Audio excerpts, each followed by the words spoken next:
शहर में दादाजी का बड़ा सा बगीचा हुआ करता था। गुलाब की क्यारियां, अमरूद के पेड़, गुलमोहर, चमेली के फूल। मेरे दादाजी विशंभर नाथ माथुर 50 साल से रोज शाम को खुद अपने हाथों से उन क्यारियों में पानी देते थे। जैसे अपने 5 बेटे बेटियों के अलावा ये दर्जनों बच्चे भी उन्हीं के अपने हों। अपने ही तो थे। एक फूल भी अगर मुरझा जाता था तो शाम को मन से खाना नहीं खा पाते थे। मैं तब एक छोटी सी बच्ची थी। मुझे फूलों के बारे में बताते थे। ना जाने ये सब मैं आज आपको क्यों बता रही हूँ। शायद इसलिए क्योंकि आज मेरा 31वां जन्मदिन है और अपने जन्मदिन पर मुझे दादाजी बहुत याद आते हैं। पिछले साल मेरे जन्मदिन के 3 महीने बाद वो हमें छोड़कर चले गए थे। ऑपरेशन की पिछली रात को मैं उनके साथ वार्ड में थी। दादा ने उनकी कुछ किताबें लाई थी उनका मन बहलाने के लिए। बोले, दिशा बेटा, जितना मुझे जिंदगी में इंसान नहीं सिखा पाए उससे बहुत ज्यादा मैंने फूलों से सीखा है। मुश्किलों की मिट्टी से उभरना, कांटों को खुशी खुशी दामन में थाम लेना और धूप हो या छांव, दुनिया के लिए यूं खिलना कि कभी कोई मुरझाना न चाहे। फूलों से प्यार करना मुझे दादाजी ने ही सिखाया। खुद से प्यार करना भी उन्होंने ही सिखाया था। हर जन्मदिन पर मुझे एक नए फूल का पौधा देते थे। मेरी जिम्मेदारी होती थी कि मैं उसे बड़ा करूं, कभी मुरझाने ना दूं। अभी इस बड़े से शहर के अपने छोटे से 2 बेडरूम के शेयर्ड अपार्टमेंट में अपने याद शहर के दिनों की क्लासमेट अंजलि के साथ रहती हूँ। एक बैंक में नौकरी करती हूँ। याद शहर को अक्सर याद करती हूँ।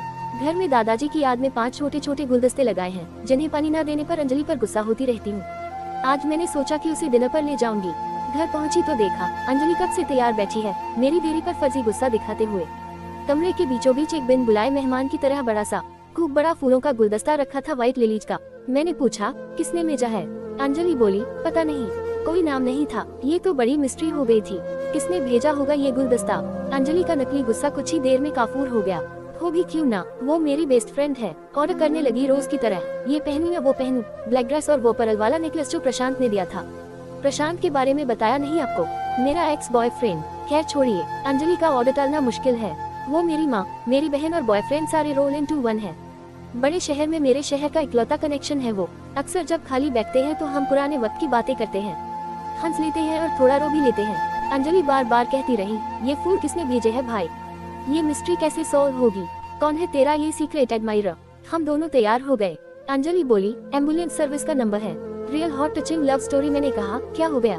बोली, तुझे देखकर लग रहा है कि लाशें बिछने वाली है आज। तैयारी रखनी चाहिए ना। हम अक्सर इतने खूबसूरत होते नहीं हैं जितना हमें हमारे चाहने वाले महसूस करा देते हैं। शुक्र है कि वो ऐसा करते हैं, वरना खुद को नापसंद करे कैसो कारण तो हम ढूंढ ही लेते हैं। यो भी बड़े शहर में 30 से ऊपर का होना और सिंगल होना आपके स्वाभिमान, आपकी सेल्फ रिस्पेक्ट को लगातार चलती एक छोटी सी हथौड़ी की तरह छिलकर रख देता है। खासकर तब जब दुनिया कहे कि आप तो सुंदर हैं, काबिल हैं, दिलचस्प हैं, आपका साथ, लेकिन फिर भी प्यार ना मिले, जिसके लिए खुद ही खाना बनाने का मन करे, जिसके लिए सजने का जी करे। हम सब चाहे जितनी आजाद ख्याल फेमिनिस्ट बन जाएं, कहीं न कहीं हमारे अंदर वही मासूम सीधी सादी लड़की है जो बचपन में माँ को किसी भाई की शादी में सजी धजी बनारसी साड़ी में ढेरों चूड़ियां पहने देखकर सोचती है कि हम कब एक खूबसूरत दुल्हन बनेंगे।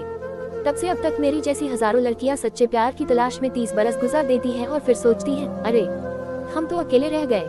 अकेलेपन के इतिहास में 2 सिंगल लड़कियों के इस अपार्टमेंट के लिविंग रूम के बीचों बीच खड़ा था बिन बुलाया मेहमान ये फूलों का गुलदस्ता।